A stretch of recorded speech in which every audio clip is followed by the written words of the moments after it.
I don't know. Well, there was a riot in Akudama. There was a riot in Akudama.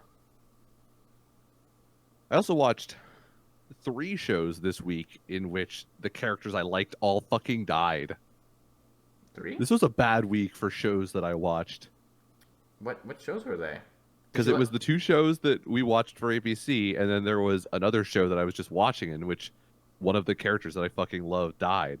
I was watching Alice in the Borderland, which is a show on Netflix, but is based on manga, and it's very like classic Japanese death gamey, where like, oh, you got trapped into this death game, and now like the game's gonna fucking kill you. And so this dude gets trapped with like 2 of his friends, and one of his friends, I think his name is Uribe, is such a fucking Chad. I love this dude. Like he's so fucking cool, but at the same time is like such a bro with Alice, the main character. And they like roam around together, like broing it up, and he's just being a Chad all the time. Like I fucking loved this dude. This dude was a great character. And Yeah. then like 4 episodes in, he gets fucking murked because of one of the death games, and I was so fucking sad when he died. I loved his character. It was so fun. That kind of It looks was, nice. it was a bad fucking week for shows that I watched. Is it like a Netflix produced show, or was it like just a show put on Netflix, but it was like produced by a I Japanese think company? it's a Netflix produced show, but I'm not certain about that Okay. because I also don't know. Like they have exclusive rights to Kingdom, but I don't know that they're producing Kingdom. Kingdom being the Korean zombie show. Oh, okay. Because there's also a Kingdom of manga. Yeah, I remember that there's like a lot of things called Kingdom, so I had to be more specific about that one. But yeah, I'm talking about A the live-action medieval series Korea zombie produced by one. Netflix, directed by Shinsuke Sato, premiered in worldwide in December 2020. So produced by Netflix. Okay. Sorry to cut you off there. I was reading the Right. No, wiki. it's fine. You answered the question. Is Netflix produced?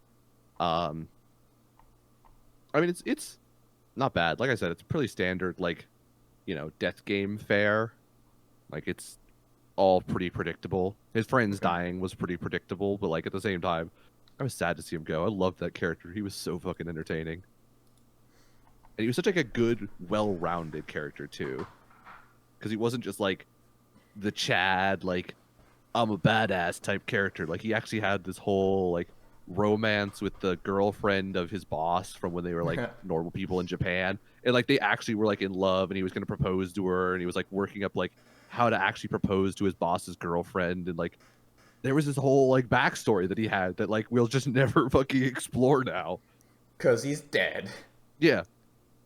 There was like a 5-minute scene where like he goes back to the bar that he worked in so he could hunt down the ring that he hid to like propose to her at some point. Like he thinks about like, their whole like romance, like secret romance that they were having.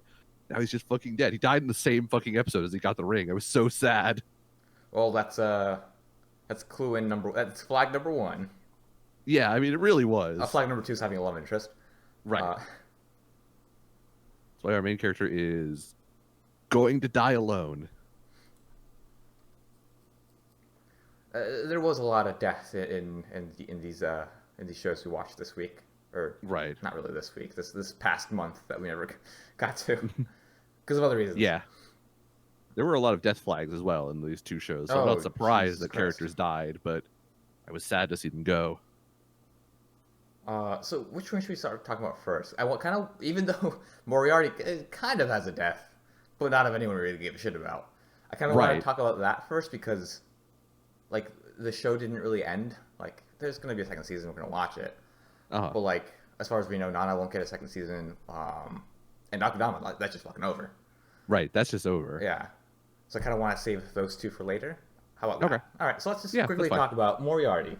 But before, let's give us some introductions here. I'm Oh, Brandon, right. I'm Nick. and this is ABC, episode 190. Yeah. So, Something. yeah. I probably sound different because I'm using a different mic now, and I'm working through some weird audio technical problems. But at some point, hopefully before next week, I'll sound better. I have the same microphone. It still sounds like garbage, and I still want another one. Wait, let's talk about Moriarty, Nick. Is this episode we get to solve the mystery? And this was the last episode of the season. So yeah, it's basically a quick Yeah. synopsis. Our two characters, Holmes and Moriarty stumble upon a dead body in a locked room from the outside. Or Uh-huh. yeah, it was locked from the outside. No, it's locked from the I mean, inside.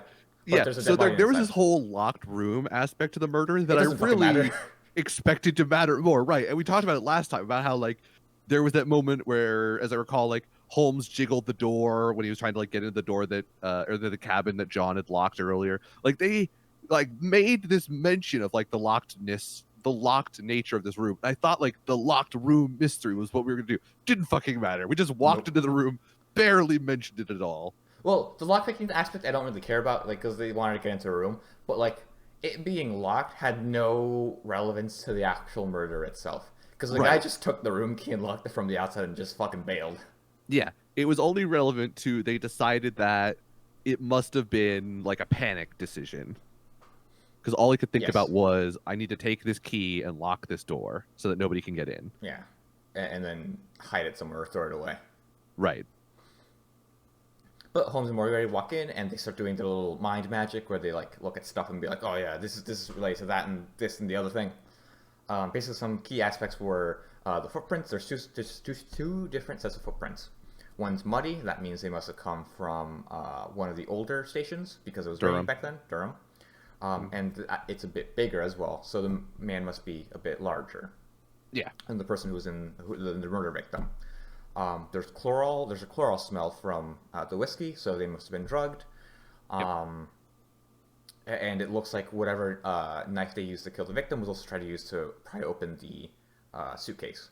The suitcase was from a man who was a jeweler, so maybe they're trying to get into the jewels inside. Right. But they also kind of come to the conclusion that the murder must have been kind of a panic decision because the chloral probably didn't take enough of an effect on the man and he woke up. That's why he panicked, killed him. Right. And they didn't intend to kill him because like they stabbed him, but then realized that the guy was bleeding out, and so he tried to like the murderer put his hand over the blood to try and stop it, and that's why there was like a weird smeared nature and kind of like handprints on the guy's neck, and there was also like blood stains up around the key ring when they took the key for the room. So we know that after that, the murderer most likely went to the bathroom to get rid of the murder weapon and the key, as well as wash some of his clothes off. So wash some of his clothes or take off his clothes and throw it away. One of the two. Right. Eventually, we find out that it's most likely that they washed their clothes because it's a crew member. And that's why one reason why it's probably not a larger man, because the shoes are all kind of standard issue, I think, right? Mm-hmm. Yeah. I mean, yeah, I don't know that they really ever like did anything with the size of the shoe. They basically Right. decide that they realized that the shoe prints must have come from the standard issue shoes, which I didn't really believe because like we saw the two shoe prints of the murderer's shoes next to the dead dude's shoes. They were like the same fucking shoe print, and that dead dude was not a train worker.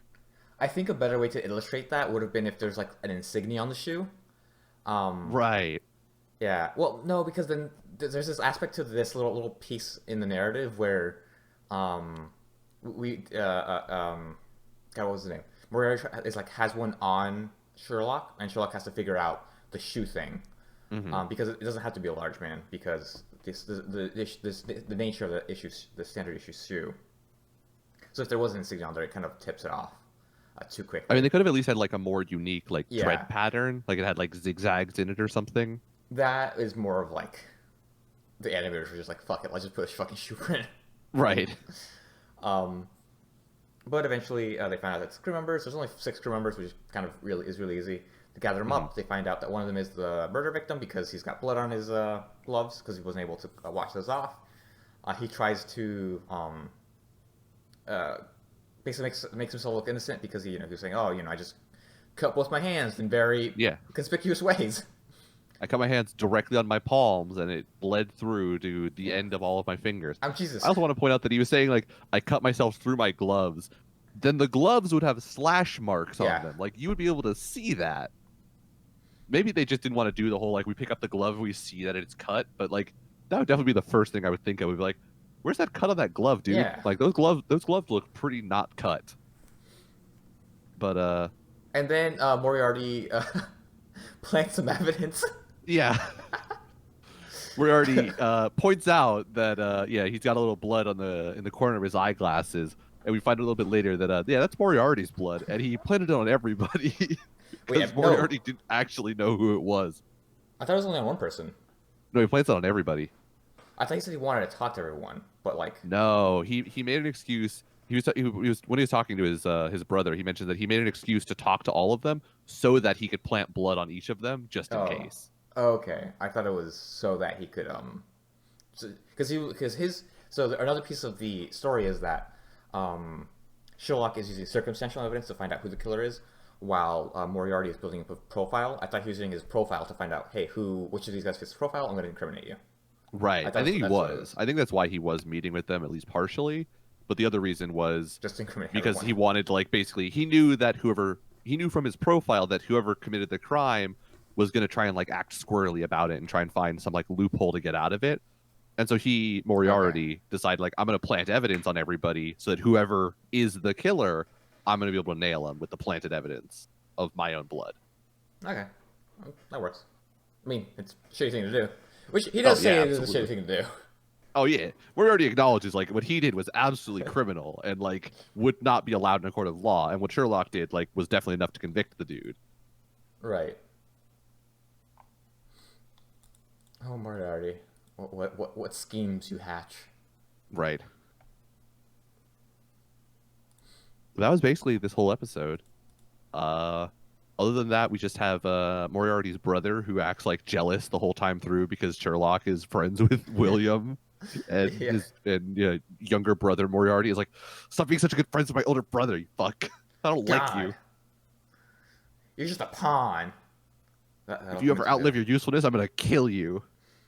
But we also get some more, Nick. A little tease at the end, and that's the Queen, right? The Queen. Yeah, the Queen of And England, Mycroft Holmes. Mycroft Holmes, yep. Who isn't a fuck this time around. who is not a fuck. Yeah. Well, we don't think is a fuck. Right. It's always like a 50-50 of if Mycroft is going to be portrayed as like Just as good as Watt or Sherlock. Or, a competent government employee or a complete bumbling idiot. Yeah. So this version of Mycroft, at least from what we've seen, looks all 007, super special agent to the Queen, very competent. Yeah. We have to see if that's true or not, but it's promising. We may have two competent Holmes brothers on the case looking for some documents. Moriarty. Documents. Right. Mycroft is looking for some documents. Undoubtedly, those documents are going to find their way into Moriarty's hands. We already know who stole those documents, Nick. We already know. Yeah. It was Fred. Because those documents contained one of England's greatest secrets. Oh, but no, it was Fred. Fred fucking did it. Oh, yeah, absolutely. Because Fred does everything. Yeah. Fred does literally everything in the entire show that is useful. So one reason I don't think Mycroft is a bumbling idiot this time around is because like the way they just showed his entrance, like screams kind of like it was kind of like Vader, right? Like basically they're showing us like the next big villain sort of style. Like he was menacing, kind of menacing. Oh, absolutely. So I don't think he's gonna be a complete fucking bumbling idiot. So it's kind of cool. Because it was all done in like shadows, and the Queen was all dressed in black. Mycroft was wearing like black on black. It was all like I said, He's like 007. A deep voice. Yeah. So I think Mycroft is going to be some sort of like badass secret agent, He Victorian era MI6 he essentially. kind of reminds me of Colonel Morin. Colonel Morin? Yeah, he kind of looks like, or at least when I saw him, I'm like, is that Colonel Morin? And they said Mycroft. I was like, oh, okay, I guess not. Possibly. Yeah. I don't think he'll be as much of a womanizer as Morin is. Which means he's immediately less cool than Morin. I wonder what other characters we'll see pop up. Because while we were, I think, talking about the manga like a while ago, I went to the Viz's website, which sells the manga, and I saw that there's like this chick in the bottom left. There's also like these other two dudes. Like there's a guy with bandages over his eyes, and this other guy. I don't remember what he looks like. I just remember he's a guy. And then a chick in the bottom left corner. So there's still a couple characters that we've yet to see. Right. And it seems like they were like aligned with Moriarty. So that'll be fun. And we are missing, at least to the who is the woman character in the picture that we saw. Yeah, we're missing what's her face. It could either be Irene Adler or John's wife. Yeah, I think it's probably Irene. I think it probably is Irene. Well, I don't know if it's Irene because she could look kind of young.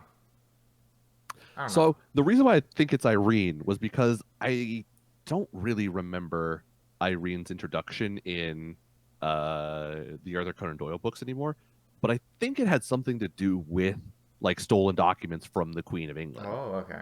because she like gets one over on the British government, and like Okay. that's the whole way she was introduced, was they hire Sherlock to like go find her, because essentially she gets these documents but then doesn't like use them as ransom or like try and get anything from the government, and so they basically ask Sherlock like, hey, look, we need you to go do this because we kind of can't.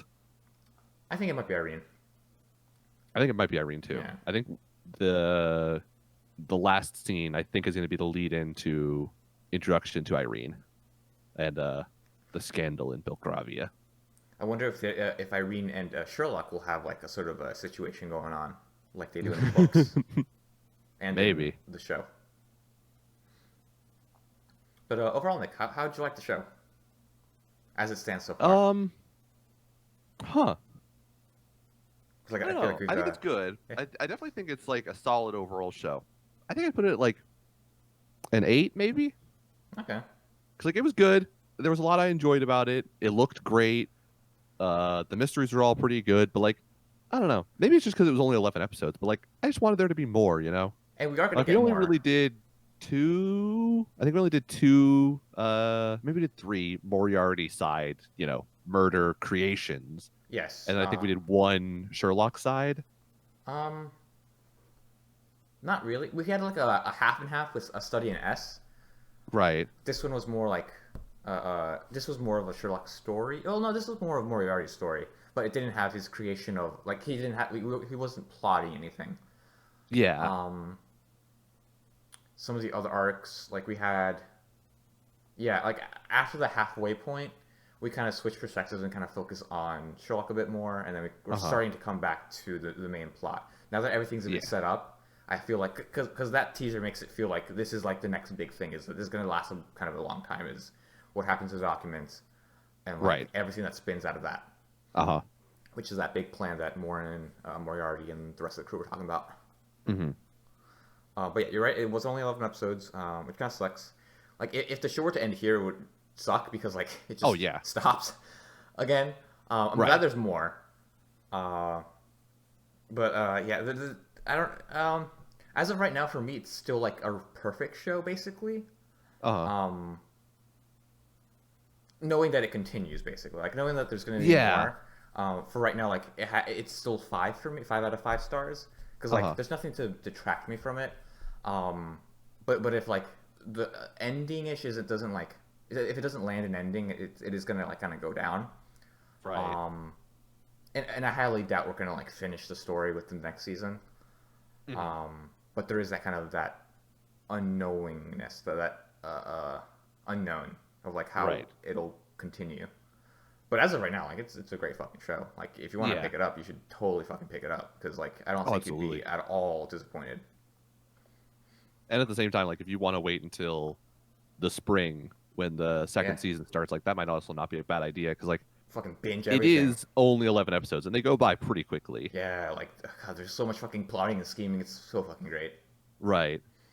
And especially like once you get into like the multiple episode arcs, like the boat arc, where that was like 2 or 3 episodes, like you just want to consume all that at the same time. Like Oh yeah, just like it's fucking just straight to my face. right. So I can definitely understand, like if you haven't picked it up yet, like maybe waiting till the spring and like starting the first 11 episodes and then going straight into the second core immediately, like that is also not a bad idea, because the show is really good. I And wish that Boogie Pop had the mystery. It had more like because Boogie Pop had that mystery angle, but I wish Right. it was written more in like this, and I feel like that would have made it a bit better. I still liked Boogie Pop. I don't know. I know you didn't really like it too much, but that would Right. like now watching this show now I know what more I want out of Boogie Pop or wanted Uh-huh. out of Boogie Pop. I think Boogie Pop was a complicated show. There was a lot about it that I wished there was more of or less of, but yeah. this show definitely, in every regard that we've seen so far, it nails what it's doing. Oh my God, yes. Like It does the criminal side of it brilliantly. It sets up everything great. Like even being on the side of the villain, it's not like it overplays its hand where it just like immediately lays everything out and says like, this is exactly how the murder is going to go, and then we just spend like 2 episodes watching it plan out or like play out exactly the way that Moriarty said. Like we actually get to go through it one step at a time, even though we're on the side of the villains. So like the pacing is great. It is beautiful. They use color super well. All the characters are fantastic. All the characters are fantastic. Even though we talk about Fred doing everything, like Morin, Moriarty, the other two Moriarty brothers, like Alfred and yeah. I don't remember the younger brother's name. He's a twin brother. The younger twin brother. The younger twin brother. Bruder. I'm just gonna call him Bruder. Bruder. Right. Like, they're all great characters. It's just a solid overall show, and right now I just wish there was more of it. Like, I'm sad that I had to wait through this whole next season without getting anything before we get to the second core. So yeah, we're happily looking forward to the second core. We'll watch it and talk about it on ABC because, God, I just want more of this shit. It's fucking awesome. Exactly. I guess with that, we can move on to the next show. I guess let's talk about Nana. Sure. It's not over yet. There's so much. There's more manga to go through. And this kind of this season and show kind of ends with a very upset Nana because Michiru died, and I guess did we both call it? I don't remember. Kind of. We talked about the fact that Michiru was definitely like struggle busting, and we kind of knew like she was not going to make it. So my thought was, well, I was half right in my prediction, which is that I thought that Nana was going to use Michiru as a second life. The second life part happens, but my first half is incorrect. It's actually completely wrong. It's in fact the opposite. Nana tries to save Michiru because she legitimately really likes Michiru, right? Which is set up basically in the second to last episode. It's all about Nana's evolving feelings towards Michiru, and then the last episode is the payoff, which is Michiru finally dies. Nana's like, "Oh my god, what the fuck am I doing? I'm killing people." Basically. And then we also get a lot of teases for what might be a next season, or what might be a go read the manga type thing, where we kind of learn more about Nana's like adoptive father figure, who sounds like a complete fucking dick. I didn't know whether I want to say jackass or dick, so I said both at the same time. You just went with Jick right in the middle. He's fucking jagoff. He is a fucking jagoff. Yeah, there was definitely he did some like neuro-linguistic programming on Nana as a child, where he basically convinced her like it was your fault that your parents are dead. Which we find out that it probably isn't true. Yeah, Michiru ends up convincing Nana like, yeah, that's probably not true. You probably like your parents probably came in the middle of the night and cleaned your room and locked your window because they were good parents, and then somebody just broke in through your front door and killed your parents anyways. Yeah, that explains why she wasn't killed. Because the guy didn't walk through the fucking door from the window. Yeah, I wish they would mention that. Because we called it. That is a good point, yeah. God.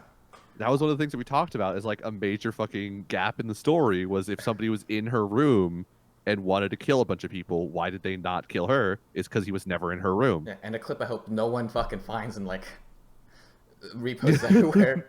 Just go and stab her. She's a sleeping child. What's she gonna do? You very creepily describing how children are vulnerable when they're sleeping. You haven't dived. Anyways, to be fair, there's a lot of clips from this that I hope no one ever finds. Oh, good God. So basically, Michiru in these episodes helps Nana come to terms with the fact that she's not a completely bad person. At the very least, didn't kill her parents or shouldn't be blamed for it. Right. And kind of, and also starts to like heal Nana's broken heart, or not broken heart, but like hatred of the talented. Because right now, in the beginning of the episodes we watch, like Nana just doesn't believe that talented can be good people. But talking with Michiru, she begins to understand like maybe Michiru's not a bad person. Yeah. Maybe I'm the bad person. Like Michiru's story about her helping out her cancer friend, and then ultimately not being able to heal her. Right. Which this is the first time they've ever mentioned cancer in an anime that I've seen. I think so. Right, because usually it's always like, oh, they're just sick of something. In this case, they literally just say, yeah, she had cancer and then died because chemo didn't work. Did they ever say that, what's his name? From Korean Kids in Fighting Tournament. No, he was just sick. He was just sick. Right, he Okay. was just sick, but he clearly had He cancer. clearly had cancer. Yeah. He had no hair and was sick all the time and clearly was like getting chemotherapy. That dude had cancer. Yeah. So it was just, weird that like someone just outright said, "Yeah, girl had cancer. Sucks." Right. And they acknowledged like she was wearing a wig and under her beanie. Yeah. All right. So like that's just something that kind of surprised me. It's a point to Mona no Nana. But yeah, Michiru's dead, having revived Nana after Nana figures out who the killer is, and hatching a plan to catch him. Mm-hmm. So like, that's I guess the other half of these two episodes is the other like the in my opinion like the less interesting part, because the whole Michiru and Nana like aspect I actually loved a lot more than who the other killer was. Like I honestly kind of forgot about it. Yeah, same. Much like with Nana's like interaction with the entire murder mystery that's happening in the background, like I really just didn't give a shit. Like it was going on. It was like kind of an overlooming threat, but like really I just didn't care about it. Right up until it threatened Michiru. Inukai, and I was like, oh, this is suddenly relevant. Yep. But the killer happened to be the astral projection guy. Right. The way that Nana figures that out is that he was able to interact with the world, and could have astral projected out of his body while he was like slumped over listening to fucking the guy just talk about random bullshit. Right. That's when he opened the door to keep on listening to what was going on, and then shanked the motherfucker. And that's that. What, do we know why he did it? He did it because he was jealous, right? He did it because... Oh, I actually don't know. I think he's just a fucking sociopath, dude. It's possible. Because like when he's... Because he had this whole, like, I want to take things that are beautiful and kill them, but, like, at the same time, he killed a dude. Well, because the dude was, like, a super happy, nice guy. Like, everyone liked him. Right. So I guess, yeah, it was more of a purity thing. Yeah. So, yeah, maybe he just didn't like the dude because, yeah, he was super happy and, like, had a girlfriend. loving relationship with his girlfriend and everything was okay. But, I still thought it was the girlfriend because something that I thought could have happened was that the guy opens the door or the window to say hi to her when she's outside, and because she's outside, she can do the fucking like scythe wind. The wind shotgun. scythe thing. Yeah. But then they talk about the backstab, and I was like, oh, never mind. Okay, I'm totally fucking wrong. Right. But anyways, yeah, it was the astral projection guy. Technically he kills Nana, and then we should say revives her. She's dead. Nana's all alone now, and things. Nana's all alone. Even though like she could be good friends with Kyoya. Like Kyoya doesn't like hate Nana. He's just trying to figure out what the fuck's going on.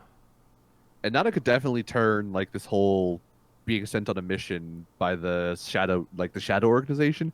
She could definitely turn that into like Kyoya and her versus the Shadow organization. Which I feel that's where the manga ends up going to, because I don't see like because now the father figure is coming to the island, and like Kyoya, I'm pretty sure is gonna like be tipped off into like, yo, this guy's fucking sus as shit. Right. Well, maybe we'll see. Oh yeah. Although we won't actually see. Yeah, like there hasn't been, as of right now, there hasn't been a season 2 confirmed. Right. Which is kind of sad because I did like the show. I guess we can talk about our feelings about the show now. I did like it. It was really fun. It kind of reminds me of a Death Note Light, and to certain points, a Moriarty or Moriarty Light too. Because there's some aspects that they kind of share, wherein like there's a lot of the methodology going through like how to do the murder without getting caught, or how to find out who the murderer is. Like this last arc was very similar to the Two Detectives arc, because at the beginning at least, because you have Nana trying to find out who the killer is first, so she can like craft a better narrative as to like why the killer was also maybe killing the other people, and Killer was just trying to figure out who the killer was. Yep. That kind of gets modeled because we kind of start focusing more on Nana and Michiru's relationship. But there's still that kind of similar aspect there. And there's the whole cat and mouse game between Kyoya and Nana, which is kind of similar to Death Note. And overall, like it does it well enough where like it's never boring. I was always like really interested as to like what was going on. All the villains were a great conflict, or were a great villain to Nana. Right. And villains being the normal high school children that she was murdering. Yeah. All the things in her way, right, were very well written. Because like it's always like a struggle for Nana to figure out how to kill this person, because their abilities are always kind of like weirdo and interesting, and Right. used in interesting ways. It's a fun puzzle, which she also happens to like. Yeah, especially when she got past like the uh The creeper kid or the not the creeper teleporter kid, kid? but the like the first one was time travel, which is a very Yeah, like one-dimensional overpowered power, and then you have Kyoya with invulnerability, which again is like very one-dimensional and overpowered as fuck. But then with the creeper kid, it was I've got these pictures, and the pictures always come true, and Nana had to find a way to make him believe the picture was coming true, and the picture was showing something good for him, when in reality, yeah. Nana had to like twist it to win. Mm-hmm. And like that was a good situation. As well as But figuring out the bluffs that the show gives us about who the necromancer is as well. right. And it was also like the show was definitely creating like a long-term narrative with like the previous class and like the civil war that they had engaged in, and how they all like murdered each other in the woods. Yep, and then Mystique is not a good person, but still like not a villain to Nana just yet. Right. We also So never did mention in those in like the episode where the whole Civil War thing is revealed. They do actually explain why there is that random cabin in the middle of the woods that Nana hides in during the Necromancer thing, because that was one of the bases during the old Civil War. yeah, they did mention that. So they Uh, did actually mention why that random house exists. Probably that shack next to the beach as well. Right, probably that shack next to the beach as well. But yeah, it was like an overall show. It was really good. The first episode was amazing. It was a great first episode of It, it, going from it really a functioned. forgettable show to a show that I was not going to miss an episode, because of how well it introduced itself in that first episode. I loved that first episode. Um, It starts off very generic, and it does subvert it at the very end very well. right. So I think in terms of like creating and setting itself up as a show with like all of its promotional material focusing on the kid who dies in the first Yeah, episode, like Nana O. right, it did everything right to set itself up to be the perfect misdirect of a show in that first episode. So I think in terms of first episodes, this is probably one of the best I've ever seen. From there, it was still a great show throughout. I still loved it, like you said, seeing how to create the murders and how to like get around the all of the powers and all of their weird like small ways where they had weaknesses and exploiting those to win. Like it was super inventive. Um there was just like, maybe it's because we're never going to, or we're probably not going to get more, but there was stuff that like it just ends up not really mattering, like the entire Shadow Organization stuff, Yeah, where that's like it's definitely something that's set up, but like I wish we'd gotten to it faster or kind of explored it some more because like it's right. still really interesting, but like we don't know what's going on with it. And like there's a pretty high chance that they're probably lying to her, Yeah, like 100% because going here. when Mystique takes her phone, he sees the potential kill counts, and he basically makes a mention of it in the first of the two episodes we watched for this week. That like the numbers are pretty much random, Yeah, like they don't really mean anything. yeah. And then actually the numbers do play an important role in the second to last episode, I think, or in these last episodes, because Nana's continually looking at her phone, looking at that kill marker while she's talking to Michiro, and she like more and more disbelieves it, doesn't believe these numbers, and like Yeah, eventually comes to terms with the fact that like these numbers are probably just a complete fabrication right. and like not real whatsoever. Which kind of goes into why she like breaks down at the end of the episode where she finds Michiro dead. Yeah. Um, So I definitely wish they'd like gotten to do more with the whole Shadow Organization stuff. Um, they've also set up, yeah, the appearance of Nana's adoptive father, or just like dude who trained her. I We're would go sort with of father uncertain. figure. It seems like he like raised her essentially back when she was still very young. So I'd go Yeah, but like she also father had that figure. whole like got taken in by her like aunt and uncle, and they were also like dicks to her kind of thing that we see for a moment in the last episode.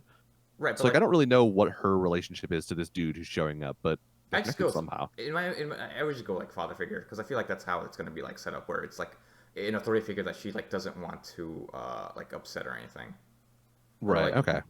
if or fears. Uh-huh.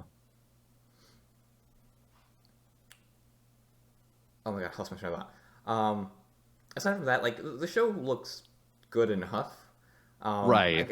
I was hope it does use color very well a lot of times. It in the similar ways that Death Note used it, where Kyoya's like his thought processes are always like seen in blue, and Hmm. Nana's are seen in red.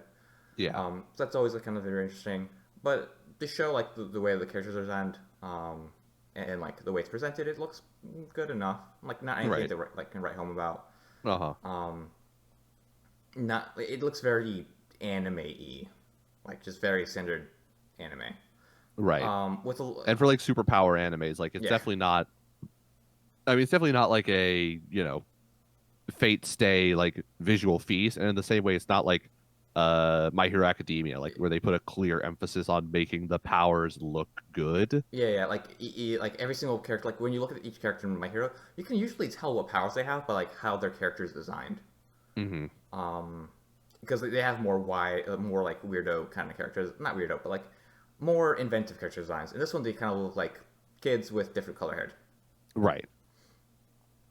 And like they use their powers, and the powers look like, I mean, they They look like what they're supposed to look like, but yeah, even in like using their powers, it's nothing to write home about. right. Which is not the worst thing because oftentimes like we don't really even I don't really give a shit what the powers are because like Right. oftentimes a lot of the powers that were interesting like weren't like visually like amazing, didn't have to visually amazing, like going back in time, like the dude just kind of disappears. The whole fucking photo, the spirit photo, like there's no super cool visual aspect with that. Hmm. There could have been like it could have really like had that extra fucking step. I don't know why I said fucking there, but it could have had that extra step to make things look more fabulous. But it didn't need to.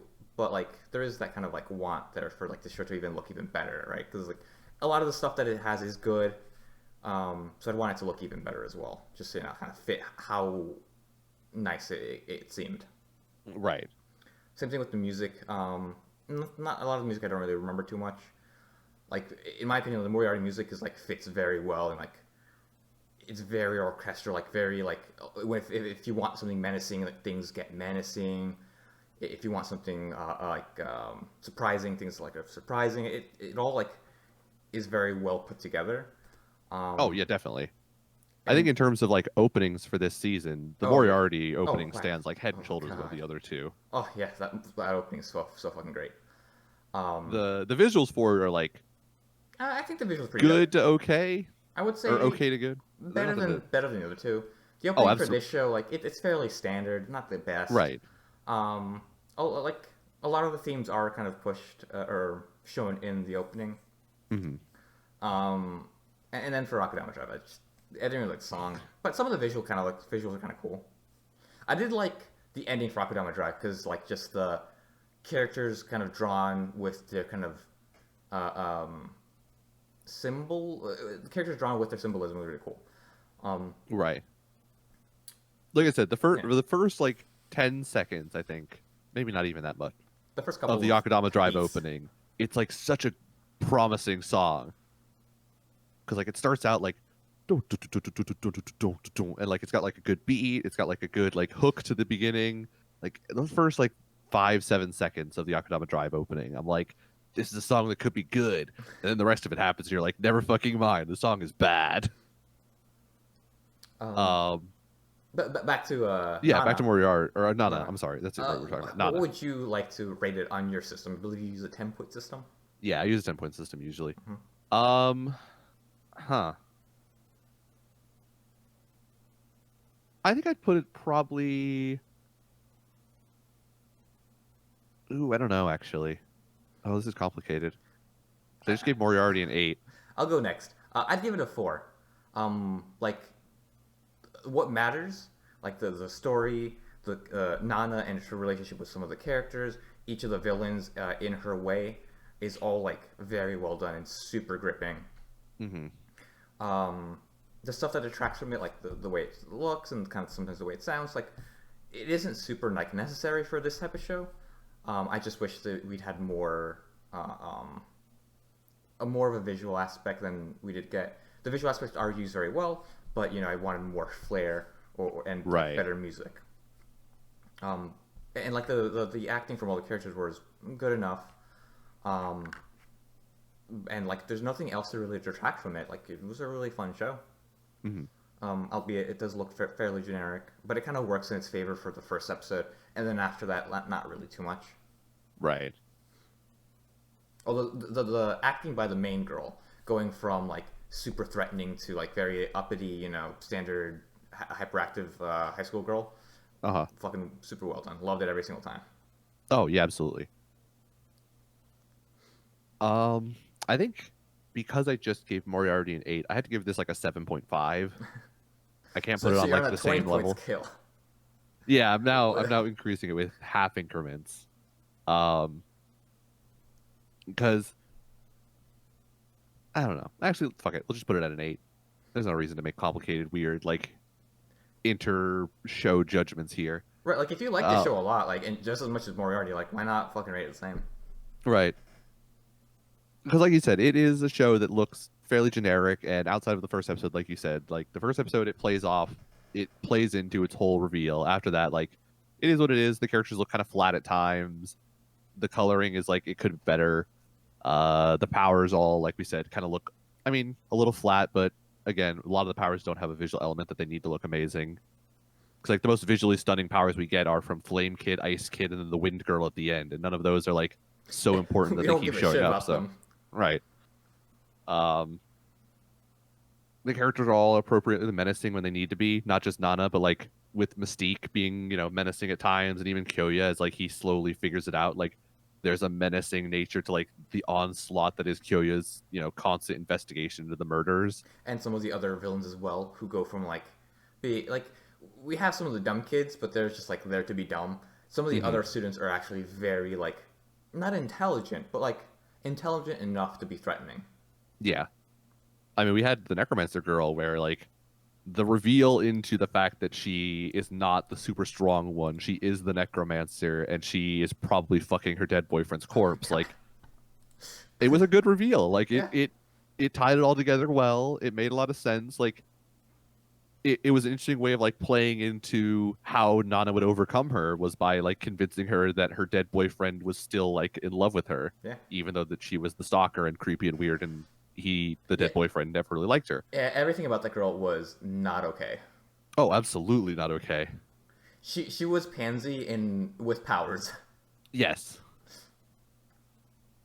We agreed that Pansy was insane, right? She's Like pretty that. crazy, but Yeah. like, never mind. I won't answer that. I won't go further with that. There was a very loaded but there from Brandon, where it was going to end with, but I'm okay with it. I'm not racist, Um, but Yeah. See where that sentence usually ends badly for everyone, the sentence you almost finished would only end badly for you, in that I would judge you strongly for what you were going to say. That's why I Even though we didn't say both it. know what you were going to say anyways. Anyways, So continue. yeah, Nana though, it was a good show. I loved it. I think it was probably the strongest first episode I've ever seen from an anime. It, on the merit of that first episode alone, pulled me in and convinced me that like this was a show we had to watch for ABC. Um, so like I don't regret that. I fully believe like it paid off for what it set up in that first episode of like you thought the show was going to be generic. It's actually going to be a fucking murder show the whole time through. Like it did it. We killed like a solid like 4 or 5 people. Yeah. The investigation into them felt like threatening. Kyoyo, like his being invulnerable, but there was a weakness that we never got to explore, but like it's out there somewhere. Maybe in the manga, like hunting for Kyoyo's weakness it becomes more of a thing at some point later on. Like it feels like Nana's up against a huge task, but at no point does it feel impossible. Like none of Nana's victories ever feel unearned, I would say, which is always a good thing. That Yeah. everything feels believable. Nana's victories feel good. So Even though she's killing. even though she's People. killing kids, Yeah. not Well, some feel of the good kids in are that kind like of assholes. some of the kids are kind of assholes, and that one girl was a stalker. None of the murders feel good in that like I'm glad that the kids are dead, but at the same time I'm more saying it as like they feel believable. I believe that a non-talented person could defeat a time traveler by getting him to time travel over top of ice to back before it was frozen, so he falls into a lake and drowns because he doesn't know how to swim. Like that feels believable. I could see, how somebody could be tricked like that. That was not taking advantage of her environment in a clever way. But yeah, it was a show where like I am now sad, and like part of why I'm rating it a little bit lower is like I'm sad that Inukai is dead because she was the only character where we ever got to explore Nana's like more emotional side of like this whole do the talented deserve to die kind of thing. I don't think And she'll now be that the only character. I don't know if she Mm, will or if she won't. Like there's not really another yeah. character who could step into that role is the thing. I would Unless it's gonna be fucking Windscythe girl, but I I would say it's mean Kyoya. I don't know, Nana and Kyoya don't Uh, really have that relationship. They don't, but of like the other characters, like they've been interacting the most. Right. And we've But already Kyoya seen still that, like believes that she's a murderer. right? But like, still kind of like, still thinks she might be a murderer, but like, still kind of like has a soft spot for her, because like Hmm. she reminds him of his younger sister. Right. So there's still that aspect to it where like they might end up like becoming friends. Hmm. But I am sad that Inukai is dead because like Inukai was a definitive path to exploring Nana's emotions, where now it's sort of more up in the air. Well, it could Because still Kyoya be is way less emotional than Inukai. Like Kyoya is not going to do the whole, you're a good person and deserve to be loved and didn't kill your parents. Like that's not Kyoya, like the way Kyoya would go yeah. about that. I don't think that like Inukai's the only path for that. I feel like now that Inukai's dead, she could start exploring her own emotions like on her own, more introspection rather than having to rely on Michiru for it. So it could be like her own now, and now she's like Michiru's put her on her own journey to like explore herself rather than have someone else do it for her. Hmm. This is all conjecture because we haven't read Right. the manga and there's no more episodes left. No more episodes left. Probably won't read the manga. We'll see what Aw. happens. I Uh, might. I'll see what happens. I don't know. I looked on Manga Dex. They didn't have chapters. Didn't. Oh. And that was as far as I was willing to go. I was like, well, guess I'm not reading this. Do they have like? Is there an official translation? Oh I wait, assume so. I forgot about this. But Moriarty does have an official translation. You can buy it on Viz. We mentioned that earlier. Oh, Uh, if it doesn't have any chapters, it should have an official translation. it is some chapters. It is like chapters 1 through 15 or something, as I recall. Not searching up Nana is giving me a lot of smut. I search up Talentless, Let's go with that. Oops. and it's one of the first ones, I think. If it, and maybe it's the only one if you search Yep. up Talentless. There we go. There is an official English. It is on Crunchyroll. Okay. I do Yeah. not know about physical volumes. I just know that it's in Crunchyroll. So if you have a Crunchyroll account, you should be able to read the manga. Right. Does it say how many volumes there are on Crunchyroll? It's up to volume 6. That character I do not recognize. That's not on the fourth one. So I guess we got through the 4 volumes, unless something happened to There you go. fucking Michiru. I mean, we probably at least got through like 2. Yeah, it depends how long the chapters are. Right. So we're probably somewhere in like the second or third volume at a guess. Yeah. Um, Oh, the but author. yeah, is overall, named- it was a solid show. Yeah. There was no regret in watching it. It did what it set out to do. It did it in a creative way. Uh, its use of color was a little bit like predictable with Kyoya in blue and Nana in red, like the whole way through, and that was about the only time they ever really messed around with color was when one of them was doing like a voiceover of something. Hmm. But I mean, it worked. Yeah. I wish we got more interactions of a la the scene in Death Note or the second to last episode in Moriarty, where like they have conversations where both of them know, but neither of them has enough to like do anything about it. Oh god, that second to last Moriarty episode, fucking phenomenal scene. Oh, that was a Can't- great scene. Yeah. Probably like top 3 scenes in Moriarty altogether was that scene of Sherlock and Moriarty where they both knew, but neither could say anything. Well, I mean, what's Moriarty gonna know? Like he knows who Sherlock is. It's more. Oh like yeah, Sherlock I mean knowing. that. And then But like Moriarty also knew that Sherlock knew is more what yeah, I'm saying. yeah, there. yeah. There we go. With the come and Me. catch me, Mr. Holmes. I thought it was Catch Me If You Can. Maybe it was Catch Me If You Can. I don't Uh, remember what it was. That's one of the two. Fucking But it great. was, I mean, it was such a satisfying scene there. Like, we never got that in Nana, and I kind of wish we had. Like, there are always those showdowns where, like, the two characters have to look each other in the eye and have a conversation where the one knows you're the murderer and the other one knows that you know I'm the murderer. Yeah. Like, those are just such great interactions. So never getting that was sort of disappointing. Maybe that's something that they do later on, but I just wish that we got that in this season because it's the only season we know we're going to get. Right. Um, if anybody who gets to make decisions in Japan is listening, like make a second season. We'll I watch want to it. see more. I'd We'll watch it. we'll get two people to watch it Yeah. ourselves. Right. Our viewer of our single unnamed and sort of non-existent viewer will also watch it with us. No, they won't. We don't have any viewers. Um, but yeah, I would love to have a second season. It'd It be would be great. great. Yeah. But without getting a second season, like I'm sad that we're stopping here. I'm sad that like they're teasing this character that we never got to see, and we never got to see Nana interact with her like father figure character, More because we than don't that know one like phone call. Yeah. other than that one phone call, like he trained her is the implication that was given at one point, but like we don't know how she was trained. Like, did he teach her how to murder people, or did he just teach her how to be a sociopath? Like, Both. probably both. But I wish we got to like know more about like Nana's past with this guy and like how he impacted her. But without a second season, we'll never get to know. So please make a second season. But otherwise, for this season, I would say a solid 8 out of 10. If you like mystery type shows and at the same time are down with like being on the other side of the mystery, and the mystery being like, how do I commit this murder? Like, much like this Moriarty. is a solid show for it. Moriarty was also a solid show for it, but this is a little less like super inventive murders, I would say. Like Moriarty was like some next level murders. That was crafting a play for right. each of your murders. That was crafting a complete narrative to get people wanting for the guy to be murdered. Yeah, especially with what we're going into with the whole like we're going to create an uprising against the nobles. Like this is Moriarty staging the world's grandest play with actual murders. Brother, man, you just need free speech. Let's not get into that yet or now. Yeah, that is opening a dangerous door. Let's go ahead and talk about Akudama Drive and talk about riots. All right, let's talk about riots. Okay, so Akudama Drive.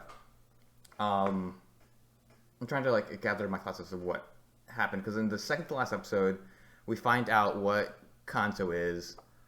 We rescue the twins, and then they blow up the train. Yes. After blowing up the train, it's the last episode where Swindler dies, asking Courier to get the twins to safety. Courier gets the twins to safety, and then he dies, and then the twins escape, and that's the show. Yes, correct. And in the middle, there's some. Let's start a riot. Yeah, there's some rioting going on. But let's go ahead and talk about what Kanto is first, and that's a sci-fi trope. Which, by the way, if you say it's a sci-fi trope, it doesn't make it any less of a trope. Yeah, they're kind of just shitting on themselves there. They're not making it clever. You're just acknowledging that you're shitty writing. Well, it's not even shitty writing. You're just using a trope. Like it's usually it's like if you write it well enough in, like it's okay. This is kind of like not really hand wave, but this is just kind of like, and this is the thing here. Right, it was very shoehorned in of like, yeah, we knew that Kanto wasn't going to be a good place. We both pretty much predicted that going in. Yeah. So the reveal that Kanto is actually a quantum supercomputer, very important. Just use supercomputer. That's not a quantum supercomputer. No, anyways. They specifically say it's a quantum supercomputer. Yeah. And anytime that quantum is the most complicated word in a sentence, it's because you don't know what the fuck you're talking about. But yeah, Kanto is a supercomputer that all of the people who lived in Kanto have uploaded their consciousness to, and they just live inside of the computer because reasons. I don't even think they explained why they did it. They just did. It's a paradise. They didn't really. They weren't exploring it too much, which is kind of unfortunate. Which kind of goes into like some issues I had with the show. But like, it's supposed to kind of like this kind of this kind of requires you to have like prior knowledge of like what it could be, and it's probably just paradise. It's basically the Matrix. People just have fun, chill out, just do random shit. Yeah. But like that ultimately doesn't fucking matter. It's just a thing that's keeping the twins like at hostage for a bit. Yeah. Because that was the problem, and the reason why the twins were created was because the supercomputer that Kanto was uploaded to was it was an object with an expiration date, essentially. Yeah, it could. It needed maintenance, and part of the maintenance was to, like, use human life. In this case, because the twins like are immortal, they were essentially like infinite batteries. Right. So Kanto were uploading the like control of the maintenance of the computer into like the twins' consciousness, so that they would do like all of the maintenance forever. And the computer would continue to live on for all of eternity because the twins were immortal. Mm-hmm. Our gang shows up in Kanto, gets Our- taken into the Matrix, but Hacker, who was also, who came to Kanto earlier, ends up creating a little like trick essentially to get them out using the 500 yen coin moment, Yeah. where he gets both Swindler and Courier to basically like jack out of the Matrix. I kind of liked it. I like that scene. I thought it was fun. I mean, yeah, It the reminded start me of that something. was like super fucking disorienting Yeah. because it starts out And- exactly the same way as the first episode of the very first episode. Yeah, except they As part like- ways this time because there was no Right. 500 yen coin. And it's like watching it, like the first couple seconds, I'm like, did I click something wrong? Am I watching the Yeah. wrong episode? Oh, honey. But yeah, thankfully in the first like 30 seconds, they have the little takoyaki scene and they both go different ways, or you realize like, oh, this is a different episode. Like this is definitely not the first episode. Hacker does end up getting them out of the Matrix and basically tells them like, hey, look, this is the computer, this is what's going on, those are your twins, and you can't go save them. Swindler wastes some time like jumping up in the air and realizing like, yep, can't go get them, before Hacker basically decides like, I'm gonna help you out because you brought my thing back to me, which I don't think that was ever agreed to, by the way. Maybe it's just Hacker sort of, just sort of maybe it's just sort of like you brought it back to me. You might as well just throw you a bone. right. And But like Hacker definitely gave that to her as like, here, have this. And then when she showed up, Hacker's like, yeah, I'm gonna need that back. This is mine again. because he's like, I'm gonna get myself off, surfing Yeah. a kaleidoscope. Holy shit. That was My disorienting. fucking- My eyes hurt. Oh god, my computer was not having a good time. Or like whatever, stream I was watching it from, like Yeah. So that whole scene with all the spinning colors and shit, like it was not having a good time. let's talk about stream compression. Yeah. Because there's just so many like color elements that are constantly changing. It's really hard to compress all of that. So it starts to look very like just blocky. Is that what ended Yeah. up happening? Yeah. Yeah. That just kind of happens. Like if you're not watching like the raw file, that's what's gonna happen. It kind of sucks. Okay. Yeah. Yeah, it was very like not choppy, but yeah, like chunky, where Mhm. like there would definitely be like solid chunks of color rather than like a smooth kaleidoscope look. I feel like they should have really toned that part down a bit more and kind of gotten rid of some elements because that could have been a really cool scene. But like there was just so much shit going on where I was just like, I don't care. Like I don't know what the fuck is going on now. Like had it been more simple, I could have figured out. Okay, that's the character. He's moving in this way, and like everything in this space is basically like this giant tunnel as he's going to. Where was he going to? He was going to like this thing. He was trying to get to like the twins at the end Okay. of the tunnel. All right. See, that's why everything looks so fucking weird. I don't remember what's going on. Yeah. And then we get like the antibody things that look like fucking weird stars. Yeah, they were Sim- just crosses. yeah. Yeah. Simplify it down a little bit so that everything like you can look at it and be like, okay, I can see that's supposed to be an enemy, that's supposed to be your main character, and like everything in the background is kind of looking a little bit cool. Just enough for that is good.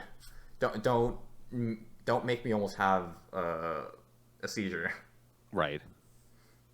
That scene was basically that same scene from the Digimon movie where they had to fight against the computer virus Digimon.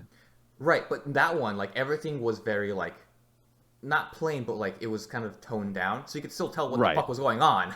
Yeah, exactly. That also ended with a great "You've Got Mail" reference. Also, Nick, fun fact. All right, let's talk about references. What was Okay. the second to last episode called? War Games. Do you want to know what that Digimon movie's called? Yeah, sure. Our War Game. Really? They are both based off. They're both based off of the 1983 movie War Game, which is about freakers. Freakers PH would use phone lines to hack. Okay. Yep.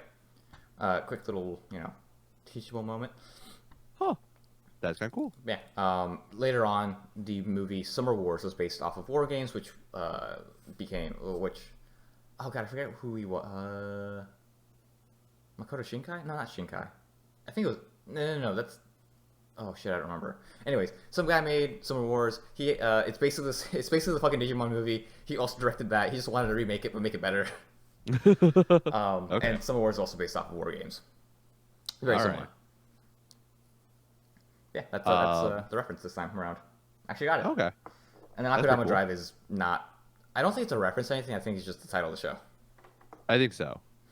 But anyways, we're able to save the kids and make it out of Kanto. And after that, Kanto is meaningless. Yes, correct. um, Its only meaning is that the executioners continue to be dicks about the whole thing. Other than that, like, it doesn't really do anything else. yeah. Which I'm pretty sure that you also don't know what the fuck is going on in Kanto, but that's beside the point. Oh, they almost certainly don't. So now, in the last episode, the Shinkansen got fucking destroyed. Swindler, not Schindler. Swindler's leg is broken. Courier has a broken arm. his bike- Yeah, something is like fucked up with his arm. Yeah, but his bike still works, so that's kind of okay. The kids are alright because they're immortal and to also regenerate. Right. They talk about how it's over, like just give us up. You don't have to die, which they were gonna die anyway, so it doesn't matter. Mm-hmm. But Swindler's like, no, fuck you, get on the fucking bike, I'm gonna save you. And the kids Right. are like, okay, cool, we'll go somewhere else. We'll go to this one coordinate that the hacker found. Yeah, By the Hacker way, gave Hacker him this also died. coordinate. Oh yeah, Hacker's dead. But before he died, he gave Swindler the coordinates to a place that was written about, but no one ever really knows about. As He well also as gives her another program, which we Yep. don't see for a second until the last episode, where Swindler goes out into like the wasteland of basically the wreckage of the train that just got shot, of the Shinkansen that just got shot down. also Nick, I And- think I think there's an implication that they shot this train in the middle of like a residential area. Oh yeah, I think Yeah. so.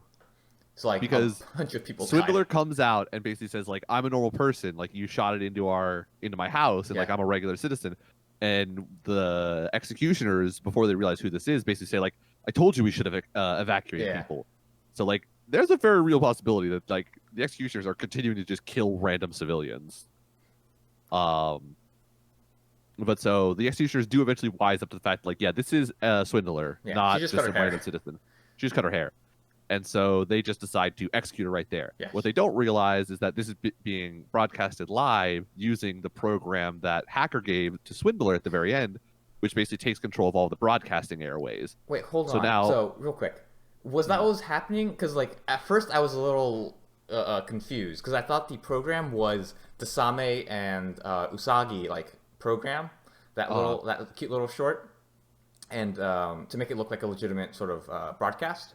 Uh-huh. I thought the police themselves were just broadcasting what was going on because like it showed So like the perspective from like the little planes or like the little drones. it didn't though. It showed the perspective from the camera.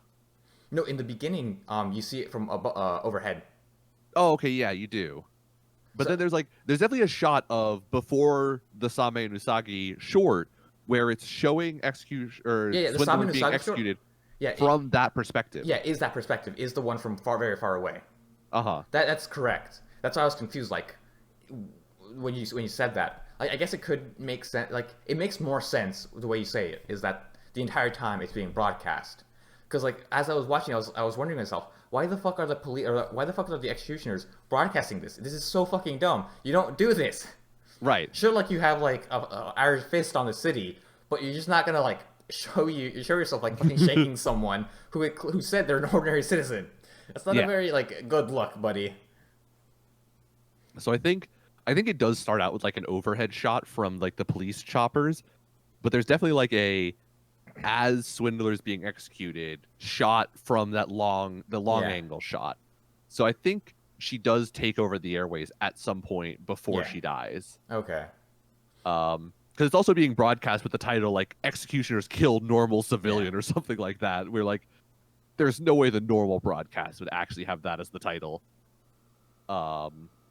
But so Swindler gets executed and basically dies happy, knowing that she has swindled the entire country now once again. Right.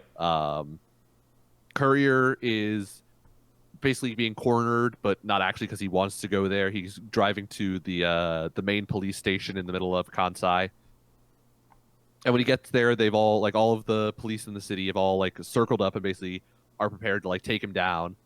And he actually gets like some good fucking licks in. He kills like 4 or 5 executioners before they knock him off his bike. and it looks like he's finally going to get got. And we see a little girl come into the scene where, in the beginning of like 2 episodes ago, like her parents both got killed, and they were just sort of ignoring her. So she wanders up, and one of the executioners, the new executioner, sort of jogs over. And he's like, "Oh, little girl, like you don't want to be here. Let's take you away." And she just shoots him in the fucking guts. Yeah. And this begins the uprising as cocktail Molotov fly through the air, and the people are not fucking thrilled. Surprise, surprise, that the police are killing normal civilians. Wonder if that rings any bells. But we begin the riot, and Courier takes this opportunity to shoot out a fucking tower because his plasma rifle or plasma railgun, like the strongest fucking thing ever. yeah, seriously. So he shoots down this gigantic broadcasting tower, so that he can like drive up it and basically use as a ramp to ramp out of the city. As he sets off to go to the coordinates that they got from Hacker. But along the way, they come to this single snowy tree where he realizes they're being pursued, and he basically kicks the kids off his bike, and he's like, "Look, kids, like I'm gonna need to go die now. You guys just keep going, make it through that mountain over there, and you're gonna be good. Yep. It's gonna be just on the other side." And then Courier turns around and actually does like a pretty solid job of working over 2 out of the 3 aircraft with just his fucking bike. those aircraft look kind of cool. Those aircraft were pretty fucking cool. Yeah, but he destroys 2. There is one last thing left, one little present left from Hacker, and that's that at the end of the program, it lets off a huge electrical thing. I don't think it was an EMP. It was just like I don't think it was. It just turns out like all of the electricity in the city, but it also affects the plane somehow. Which is a little weird. Right? I was like, wait, why did that work? Yeah. But anyways, the plane starts to shut down, and then Courier, because half of his half of his like laser gun is broken, decides to use his fucking arm to aim the thing, and then just launches it into the fucking drone and blows it up. I do kind of wish that like during that scene, at some point before now, they had mentioned the fact that like parts of his bike can overheat, because that was not a concept until just now. Because that was his whole problem, was like his back tire like overheated at one point, so he got by the missiles or the lasers or whatever the fuck it was, and the railgun overheated and like melted off half of the railguns. Like, I kind of wish that at some point they had mentioned the fact that his bike could overheat, and like this was the moment where it overheated, rather than just like they randomly decided like, oh yeah, by the way, this is a thing. I didn't really think too much about that, because like when I saw that I was like, I didn't really think about it too much. I was like, it overheats, okay, like what does that do? I never really tied it to like the overheating causing these different issues. I was more like, okay, he just got caught by a missile, or he broke his laser gun. Right. I guess this is one moment where like not paying attention like made it a bit better. Maybe. Because yeah, I didn't like connect the overheating bits to everything that was going on with his bike. I saw overheating. I was like, all right, fuck it, whatever. I don't give a shit about that. I just wish they had done like they just mentioned it sometime before now, because it really felt like they just sort of threw it in at the last moment of like, hey, by the way, Courier's bike, which has been amazing all season, is not perfect. It can overheat, and you're like, you could have mentioned that at any point before now, but you've chosen literally the last possible moment to be like, this is a thing. It could have been a very nice like reminder of like at the very end, you kind of like see this issue happening again, and you're like, oh no, right? I should have seen this coming, sort of stuff. Right. But ultimately it doesn't matter, because he slaps his metal arm down and shoots down the final bird and dies happy, knowing that he has delivered the 2 children to safety, essentially. Yeah, Shikoku or whatever that is. Mm-hmm. So and that's where the show ends. The kids make it out. Yeah, the kids make it out. We never see where they go, but we know that they make it there probably. Mm-hmm. And that's Akudama Drive. So first off, I think in my opinion, the best part of the show were the characters. Like, they were all really fun, really great, and interacted with each other very well. Swindler by far, like, great fucking character. I was hoping that she would be the last to die, but it does make sense that it's Courier to be the last to die because he's got the bike. Right. I was really hoping it'd be Swindler though. I did like how they brought back the intros, because she never got one in the first episode. Then she gets one Mhm. now because she's found on Akudama, and I was like, oh, that Right. is fucking cool. Um, and then it also made me sad because then she died. Yeah. She was a great girl. She gets nailed to the cross. Yep, And she very dies saving everybody's souls. very Jesus-y. Yeah. Well, I mean, she Very does, Jesus. cause a massive riot wherein a bunch of like innocent people ended up dying. I mean, Both but it was a social justice riot. Twice, It was a social actually. justice. It's true. The first time, actually, it wasn't even the social justice riot. They just like went out and started killing anybody they thought was Akudama. That was like just bad. Yeah, The that was second just one was like executioner being fucking shitheads. Like, gotta stop them. right. Um, This whole having a police force with a free license to kill is probably not a good idea. right, but like, so this brings into this kind of goes into like one of my gripes with the show, which is like we talked about what the themes of the show were, and like I can't really point out what it is. Like, what's it trying to say about like authority? What is it trying to say about like technology? Like, what's the overall message of the show? I don't really know. Yeah, I don't know if it really has like an overall message. Right? It acknowledges like the executioners were shitty. Yeah, but like, like that's- that's sort of obvious. Yeah, like killing people is bad. Okay, like that's a message, sure. Yeah. But like, when is it bad? Is it ever like okay? Like, it doesn't explore any of those themes, which I was hoping it would, because like this is like a great world to like build that around. But I think what ended up happening was it was trying to focus on too many cool things at once, like the AI world, the executioner regime, or like the other cyberpunk aspects of the show, and it couldn't like just pick something to really just focus on and really explore. And I wish Right. it had done that a bit more. 'Cause, I mean, they also had like on the side of this, we had this is a world post nuclear war. Post nuclear war. Like there's a lot of basically outside the city, everything's fucking dog shit. Right. They could like on the other side of the police force, they could acknowledge like the way that they treat criminals is like labeling them as Akudama and sentencing them as like to a crime and then being notarized as that crime for like the rest of your life. Yeah. Like in this case, sort of like Judge Dredd. In Dredd 3D, basically the entire movie we focus on, Dredd and the what were they called again? Judges like as Yeah, a the judges. system. Like Uh-huh. we explore like a lot of that. Like we explore judges as a system and how it works and like why it's not fucking good. So like Sentences. yeah. Death. So like maybe explore that in the show, and then maybe kind of like not really like care about what Kanto is, because like Kanto being like this huge AI like paradise doesn't really fit into like what was going on. Like people liked what it was, right?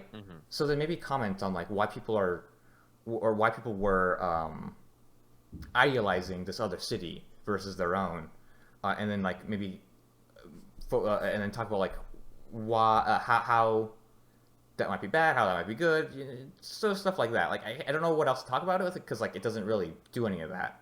People idealize. I mean, they also like in the Kanto thing, they acknowledge or they mention that they're using the Same Usagi-kun shorts as like a way of brainwashing people and like and here's why. Like why?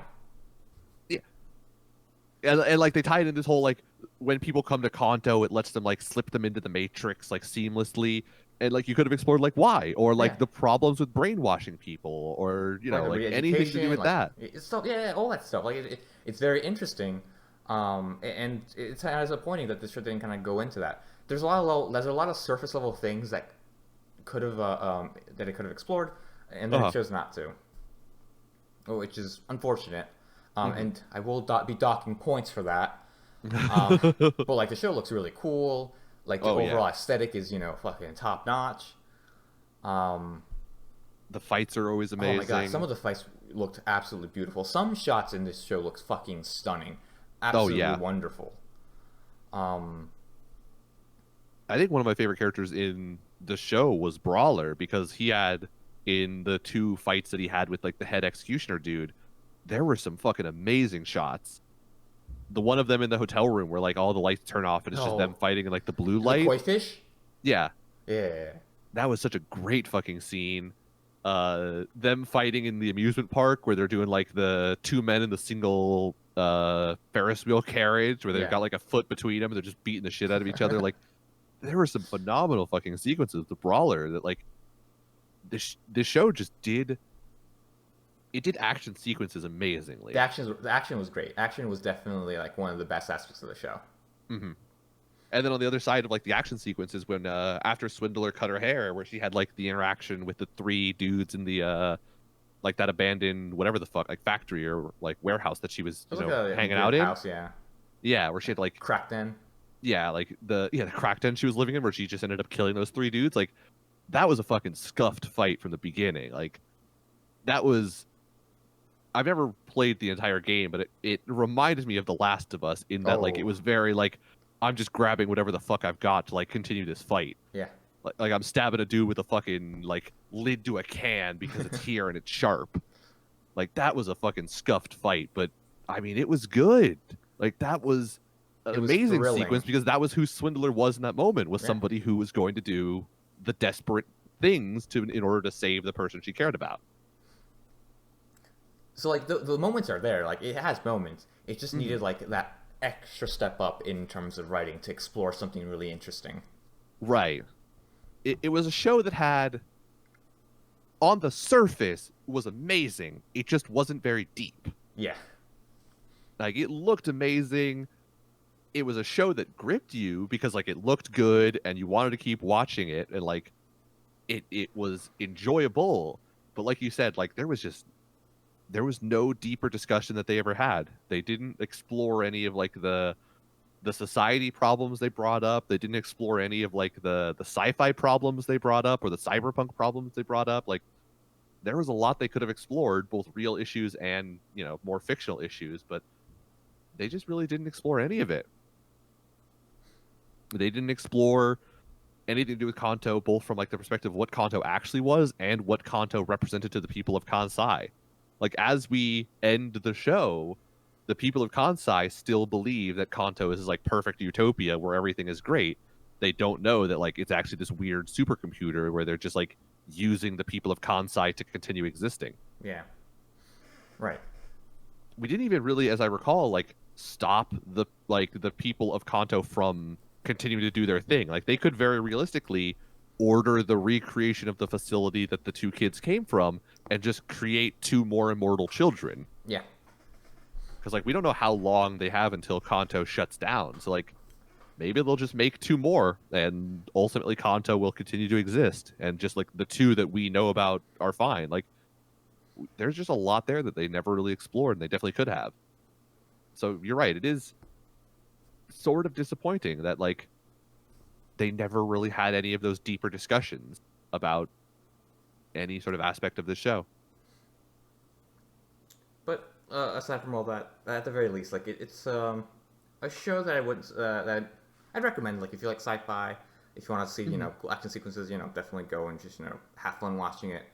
But if you want something a bit more brainy, something like Moriarty or even Nana would fit a bit better. Right. Nana not so much just yet because there are the themes that it's still developing. At the very least for Nana, we have the excuse that the story's not done yet. So it still has many chapters or more episodes left to explore certain aspects of its world. For Akudama Drive, like it's over, like it's a done deal. This is what we got. Ultimately, kind of shallow, but very fun. Oh yeah. What would you rate it? I think I'd rate it a 7.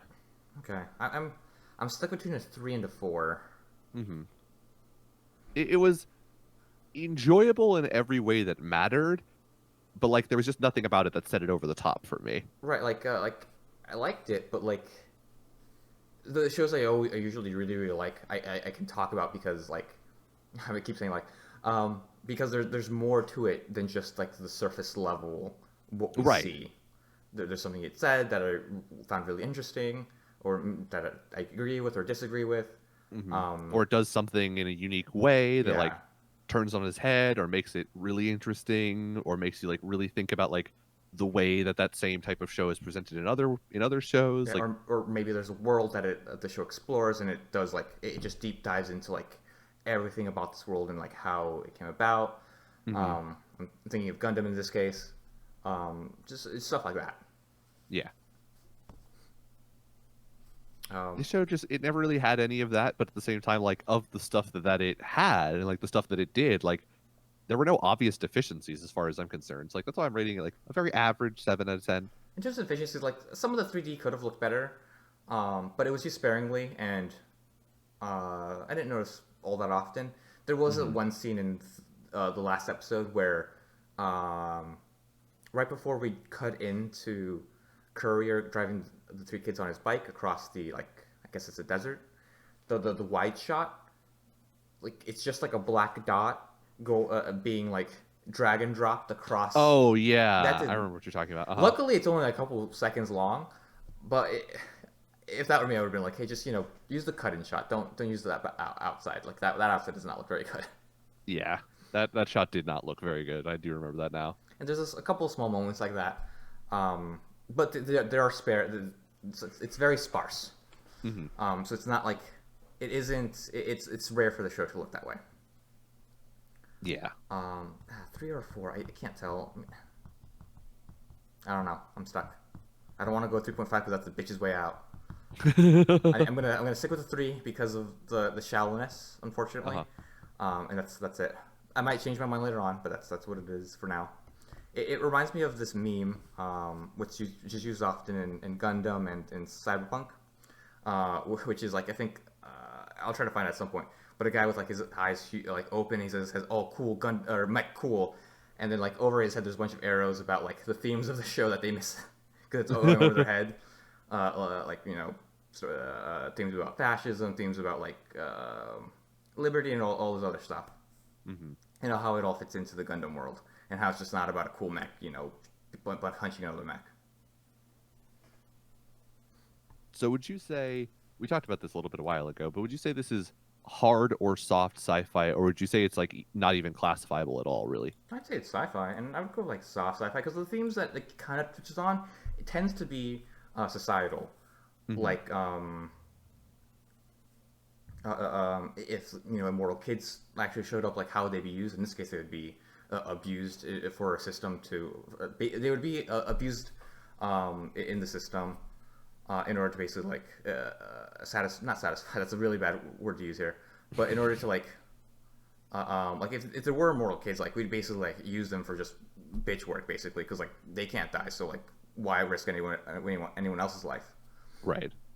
Um, or like the idealization of like this train going to Kanto and how that affects everyone. Like this thing that is always running over people's heads, and how like people idealize this, but it turns out it's all just a bunch of bullshit, and it's just like a fucking rock in a black hole. Hmm. Stuff like that. I won't say hard sci-fi because if it was hard sci-fi, I think it would focus more on like the AI and what it's trying to do, and like how to overcome the AI. AI. Hmm. Okay. Because I was they definitely like there are those themes, but I was thinking about like of the ones they really explore. Like one of the ones they only really like really flesh out is Swindler's dilemma with herself about becoming an Akudama Oh, that and as like what well. it means to be an Akudama in this world. Yeah. Well, how what it means to be a criminal. Yeah, Overall, the show is more of like the show is kind of like Mad Max Fury Road, where it's just a giant chase sequence. pretty much. Yeah. It is broken up by like bits of rest. Mm-hmm. Like when we get on the Shinkansen and actually like, get the kids out, like there's then just like we walk back and like have like a little picnic in some fucking, bombed out town in the middle of nowhere and like there's definitely moments of quiet. It's not quite like an extended chase scene, but yeah, it is basically once the action starts in any given scene, like it is just a continuation of the chase scene of the executioners trying to get them, Yep. the kids, and kill the Akudama. Right. It reminds me of like I feel like this type of show, like if it were a movie, and fucking Tarantino ever did like sci-fi, this is something like he'd like try to make. Ooh, that's a hmm. If Tarantino did make it, I feel like the themes would be a bit stronger. Yeah. Um, but like a lot of the beats I think would be there. Like the two main characters like love fucking like cussing at each other, and like getting on Uh-huh. each other's nerves. Like it's Reservoir Dogs kind of style because I mean, the fucking first episode is called Reservoir Dogs. Hmm. Because you've got like a bunch of criminals trying to be a group and then ultimately killing each other. Right. Yeah, I Or don't know. some of them kill I each guess other. yeah, it would work as a Tarantino movie.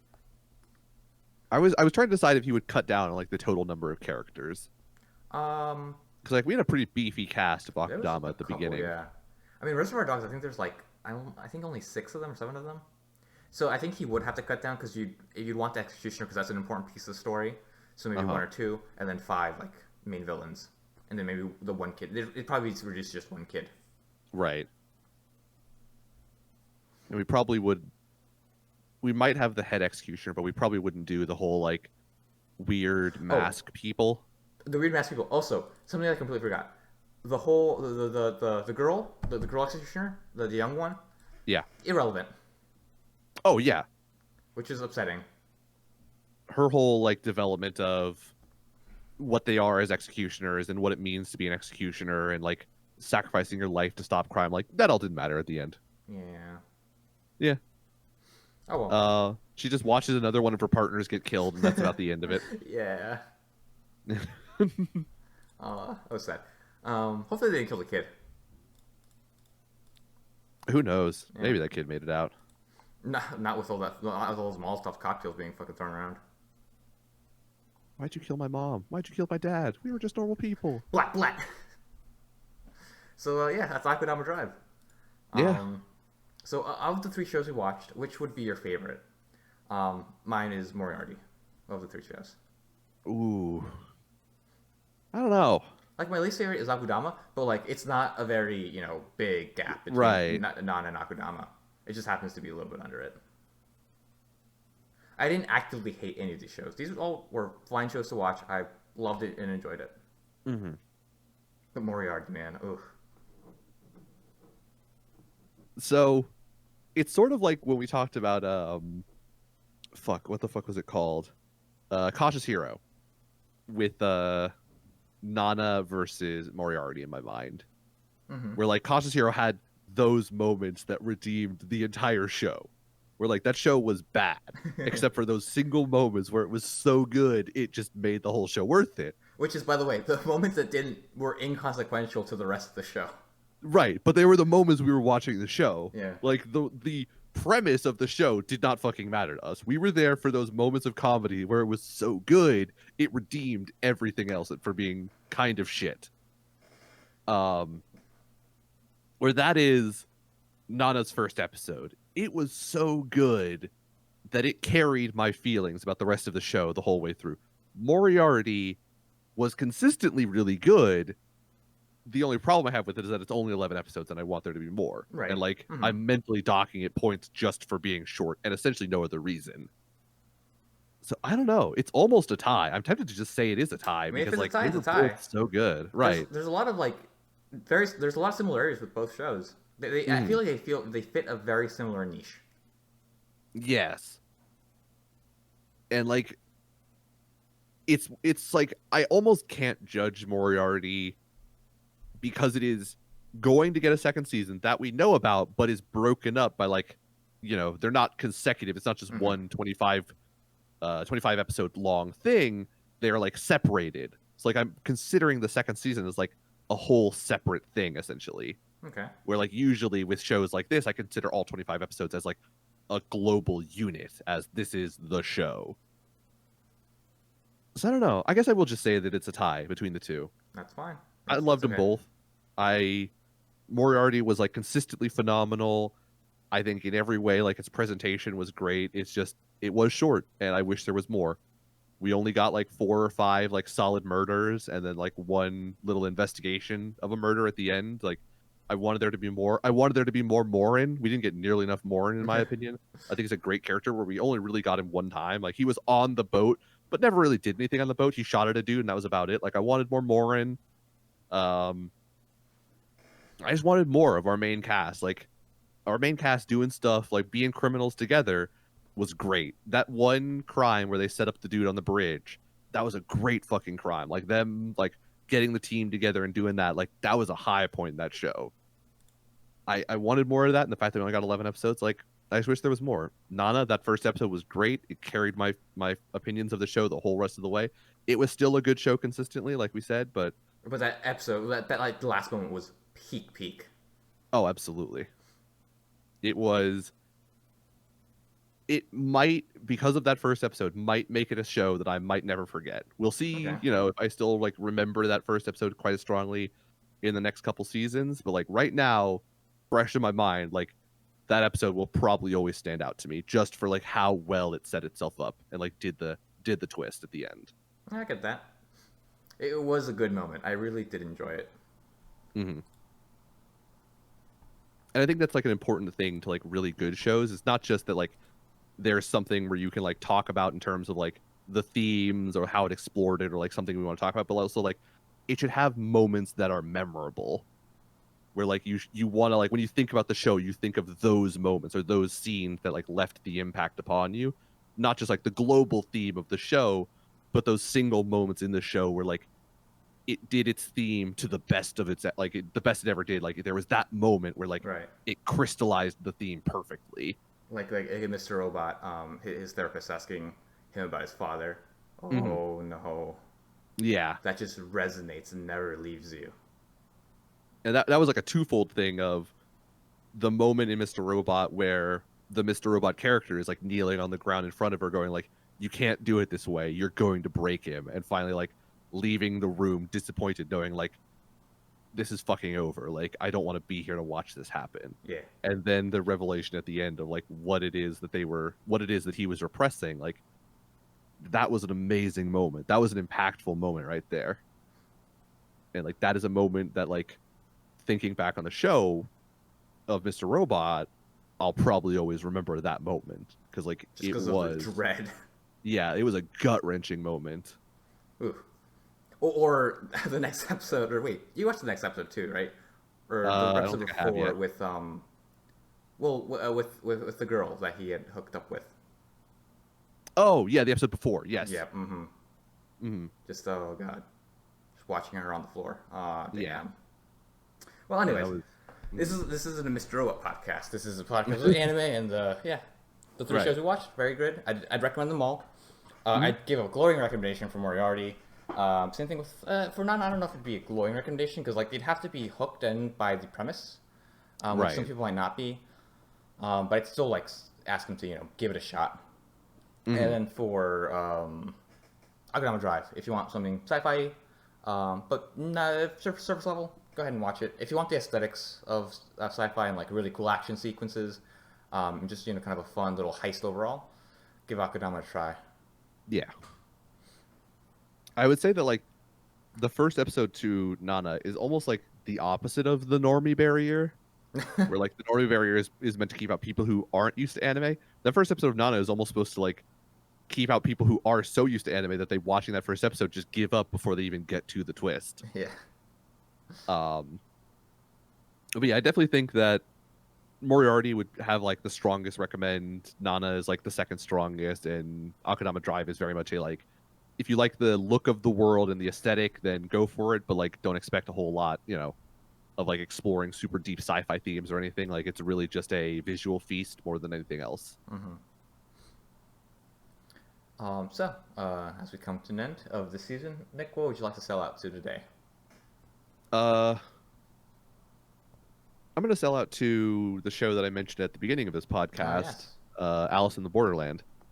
It is a Japanese death game show, but like it does it well. Uribe is a great character. The other characters are pretty solid all around. Like the characters who survive and like continue to be characters in the show after he dies, like they're good characters. It's a compelling story. Like the games are all interesting. They've got like clever twists. It's all set up around like a deck of cards where each of the 4 different suits corresponds to a different type of game. So it's not just like random games, but there is actually like a, when a certain card comes up in the deck, that the game is going to be designed in a certain way. So you can kind of start to think about like why is this game this suit, and like what is it that they're actually trying to get at. So I mean, it creates an interesting combination of like both, characters are going to die, but also the games are designed in like inventive ways a lot of the time. Um, so I would recommend it. It's very interesting. The show. There's also a manga. I have not read the manga. Maybe I will after the show ends, or I'm done with the show, I should say. Yeah, the show But is only 8 episodes long. yeah, the show is only 8 episodes long, I guess we should but they're mention each like it's not an kind anime of long adaptation; episodes. it's a live action adaptation. Yeah, that's a good point. Um, but it's very interesting.